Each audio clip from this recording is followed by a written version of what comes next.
भगत सिंह एक 23 साल के क्रांतिकारी जिन्होंने हमारे देश को अपना जीवन समर्पित कर दिया, जिनकी वजह से आज हम स्वतंत्रता पूर्वक इस भारत देश में रह रहे हैं। और भगत सिंह ही नहीं, ऐसे कई क्रांतिकारी जिनकी वजह से हम स्वतंत्रता पूर्वक इस देश में रह रहे हैं। चंद्रशेखर आजाद, राजगुरु, सुखदेव, ऐसे अनेक क्रांतिकारी। भगत सिंह ने बचपन में ही ये सोच लिया था कि भारत को आजाद करवा के ही मानेंगे वह। तो एक उनकी छोटी सी कहानी जो मैं आप सभी को बताना चाहूँगी। भगत सिंह जब छोटे थे, वे अपने चाचा के साथ खेतों में जा रहे थे, तो उनके चाचा किसी और से बात करने में व्यस्त हो गए, तो भगत सिंह खेतों में जाकर लकड़ियां बोने लगे।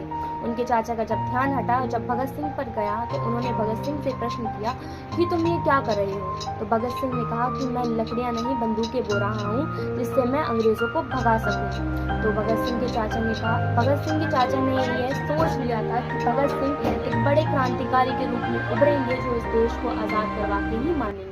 और भगत सिंह ऐसा ही हुआ।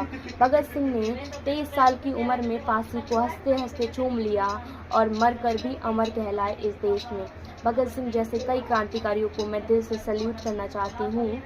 और मैं इस कहानी को इसलिए समझाना चाहती हूँ कि हमारा देश स्वतंत्र तो हो गया, लेकिन अभी भी पूर्ण रूप से स्वतंत्र नहीं है। बेरोजगारी, इतनी सारी समस्याएं हैं जो हमारे देश को अभी भी अस्वतंत्र महसूस करवाती हैं। कोई देश से बाहर घूमने आता है, कोई बाहर देश का हमारे देश में घूमने आता है, तो किसी के साथ छेड़छाड़, कभी कुछ होता रहता है। तो ऐसा ना हो।